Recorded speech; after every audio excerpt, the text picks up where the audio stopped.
2025년 들어서 그 첫날 그 이제 수익률 발표를 하고 실질적으로는 2025년에 첫 유튜브를 지금 만들어 봅니다. 보름 정도 지났습니다. 보름 정도 지났는데 뭐 증시가 늘 그러하듯이 지난 보름간 참 그 예상할 수 없는 그런 증시 흐름이 나타났었고, 그리고 오늘 드디어 윤석열이가 공수처에 체포가 됐습니다. 뭐 구속될 것이 뭐 거의 확실한 그런 상황. 그러니까 지난해 12월 3일이었나요? 그때부터 해서 40여일 만에 윤석열이가 드디어 이제 구속이 됐습니다. 뭐 앞으로 뭐 재판 절차, 탄핵 절차 남아 있지만 워낙 중형이기 때문에 완전히 무대에서는 사라질 것으로 보이고 4월 달쯤에 아마 이제 그 대통령 선거가 있을 것 같습니다. 그러면은 다음 정부는 인수위 없이 바로 출범을 할 것이기 때문에 4월 중순 이후 늦어봤자 5월 중순 그 사이에 새로운 정부가 탄생하게 됩니다. 뭐 새로운 정부가 탄생하고 말고의 여부에 관계없이 증시는 늘 계속됩니다. 자, 그런 상황에서 과연 2025년에 윤석열 퇴장 이후에 우리 한국 증시를 어떻게 평가를 해야 될 것일지를 오늘 한번 말씀드려 보겠습니다. 아시는 분은 아시겠고, 저도 유튜브에 여러 차례 말씀을 드렸었지만, 사실은 그 비상계엄이라는 아주 그 말 같지도 않은 일이 벌어져서 지난 40일간 굉장히 나라가 이상한 꼴로 돌아갔습니다만, 그 일이 없었더라도 우리나라 경제, 우리나라 증시는 정말 최악의 상황이었습니다.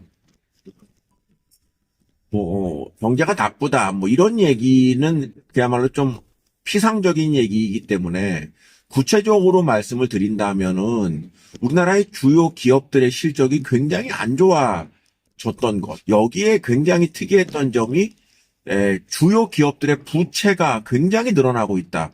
차입금이 늘어나고 있다. 그래서 우리나라 기업들이 뭐 오랜 기간 투자를 안 해서 성장성이 둔화된다는 얘기는 굉장히 이제 오래된 얘기였습니다만은 뭐 별로 투자를 안 하기 때문에 뭐 이렇게 자금 수요가 없었다. 그래서 뭐 재무 안정성을 논할 만한 기업이 없었는데 우리나라 기업들이 이제는 재무 리스크를 고려해야 될 수준으로 차입금의 증가가 가팔랐다라는 것이 3분기까지의 상황이었는데 이제 1월 말부터 해서 주요 기업들의 실적이 계속 발표가 될 텐데 아마도 차입금이 그 사이에 개선되었을 가능성은 없습니다. 없기 때문에 전체 토탈로 실적이 발표되면은 그때 이제 말씀을 드리겠습니다만 우리나라 기업들의 재무 안정이 굉장히 안 좋아졌다는 것. 이거는 부인할 수 없는 사실이 되겠습니다. 자, 그런데 뭐 기업이 빚이 뭐 늘 수도 있고 하긴 한데 더 문제는 그거죠.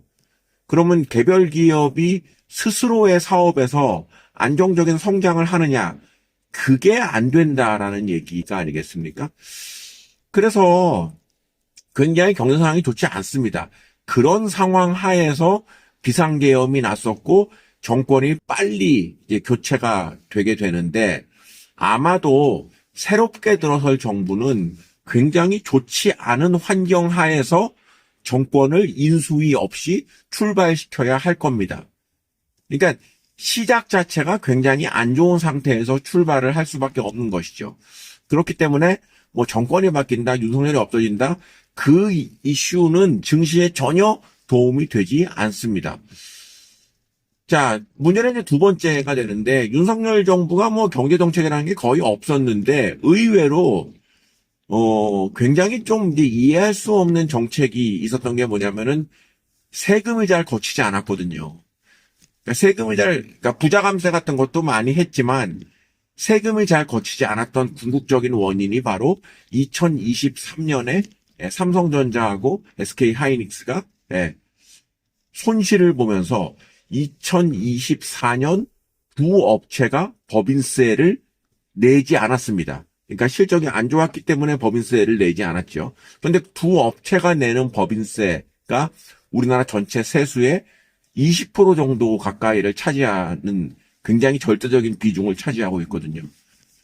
그러니까 그 정도로, 그러니까 정책의 실수도 있지만 주요 기업들의 실적이 그때부터 꺾이기 시작했다는 얘기인 거든. 꺾이기 시작했습니다. 그래서 정부에서 돈을 써야 되니까 뭘 썼느냐 하면은 한국은행한테 돈을 그냥 빌렸습니다. 마이너스 통장처럼 한국은행으로부터 돈을 빌렸죠. 근데 이 금액이 물경 150조입니다. 지난해 3분기 기준 정부가 한국은행으로부터 빌린 마이너스 통장 금액이 150조에 달합니다. 자, 그런데 이거는 정상적인 과정이 아니죠. 그렇다고 한다면 이게 이제 정상화를 시켜야 되는 문제가 되는데 그러기에는 세수를 더 늘릴 수밖에 없는 일입니다. 그래서 새로운 정부가 들어서면 아마 부동산 관련, 그러니까 지난 윤석열 정부에서 이제 그 하향 조정했던 그 세수를 원상으로 회복시킬 수밖에 없겠고, 근데 문제는 그거보다 더 중요한 게 앞서 얘기했던 삼성전자, SK하이닉스가 법인세를 내지 못하는 이런 일이 이제 벌어졌던 일이 뭐 또 나오지 말라는 법이 없죠. 그러니까 삼성전자하고 SK하이닉스의 실적이 문제가 아니라 나머지 주요 기업들의 상황이 굉장히 좋지 않습니다. 그러니까 뭐 빚이 많다, 뭐 순간적으로 뭐 일시적으로 어느 시점에 실적이 나빠졌다 이런 문제가 아니라 구조적으로 중국과의 경쟁에서 완전히 뒤처지는 상황이 벌어지게 되는 것이죠. 그러면 이런 상황이 거의 이제 고착화되어 있는 상태에서 다음 정권에 들어설 때 과연 세수를 어디서 얻어낼 수 있겠는가라는 문제가 됩니다. 그렇다고 해서 지난 윤석열 정부가 방치했던 150조의 마이너스 통장을 그대로 계속 가져간다?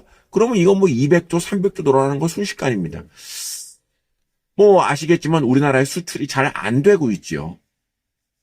그래서 우리나라의 수출이 잘 안 됐던 여러 원인 중에 하나가 바로 최대의 수출 시장이었던 중국 시장에서의 또 부진이 또 큰 몫을 차지했던 것. 근데 이번에 보니까 그 탄핵에 반대했던 극우 세력이죠. 이 사람들이 갑자기 또 뭐 중국을 굉장히 적대시하는 그런 얘기들을 공공연하게 합니다. 북한 얘기를 하다가 이게 약발이 안 서니까 이게 중국으로 넘어간 모양인데 이거는 그 얘기를 한 사람 본인이 무식하거나 아니면 적어도 주식 투자를 하지 않는 사람이기 때문에 그런 말이 나오는 것이죠. 그러니까 잃어버렸던 중국 시장은 반드시 회복을 해야 합니다. 중국 시장의 회복 없이 우리 경제의 부활을 기대할 수가 없습니다. 그랬을 때 새로운 정부가 중국과의 정책을 기존 윤석열 정부가 어그러 틀어놓았던 이 일을 회복하는 것이 단기간에 쉬울 것인가라는 문제가 있겠습니다. 그래서 저는 그러니까 뭐 몇 가지 말씀을 드렸는데 쉽게 좋아지지 않을 것 같다라는 생각이 드는 것이죠. 여기에 뭐 차기 대권이 거의 유력한 이재명이라는 정치인을 또 싫어하는 사람도 꽤 많습니다. 예. 그렇기 때문에 이재명 후보가 지금 상태로는 뭐 대통령이 될 수밖에 없습니다. 상대가 뭐 없으니까요. 그런데 비호감도가 굉장히 높은 것도 부인할 수 없는 사실이거든요. 그랬을 때 기존에 했던 정책을 바꾸는 것이 쉽지 않을 것이다. 소위 말해서 기득권 세력의 저항이 굉장히 클 텐데 과연 이 사항을 이재명 정부가 이겨낼 수 있을 것인가라는 것도 현 시점에서 보면은 쉽지 않을 것이다라는 전망이 가능하다라고 볼 수 있는 것이죠. 따라서 한국 주식은 정권이 바뀜에 관계없이 무조건 보수적으로 접근하라. 달리 얘기해서 관심 갖지 마시라는 말씀을 드리고 싶습니다. 저는 2025년의 추천 종목은 한국 주식 중에 대한항공이라는 기업을 추천을 하는데요. 대한항공처럼 자기 사업에서 예상 가능한 그리고 지속 가능한 실적을 낼 수 있는 업체가 우리나라에 몇 개 없습니다. 그래서 저는 뭐 해외여행 수요는 정권 바뀜에 관계없이 지속적으로 늘어날 것이 확실하기 때문에 대한항공을 추천했고 앞으로도 대한항공을 보유할 생각이 있습니다만 나머지 제조업 중에 과연 앞으로의 전망을 할 수 있는 기업이 있겠는가라는 생각을 해본다면 그렇지 않다. 삼성전자도 앞으로의 전망은 쉽지 않다라고들 모두가 예상하고 있지 않습니까? 나머지 기업은요, 전망 자체가 되지 않는 상황이다라고 볼 수 있습니다. 여기서 하나, 웬만하면 한국 주식을 투자하시지 않는 것이 좋은데, 제가 보기에는 우리나라 기업들 중에 프로야구단을 운영하는 기업이 있지 않습니까? 뭐, LG, NC, 한화, 이런 기업들, 뭐, SSG 이런 기업들, 상황이 굉장히 좋지 않습니다. 그래서 저는 프로야구단을 운영하는 기업은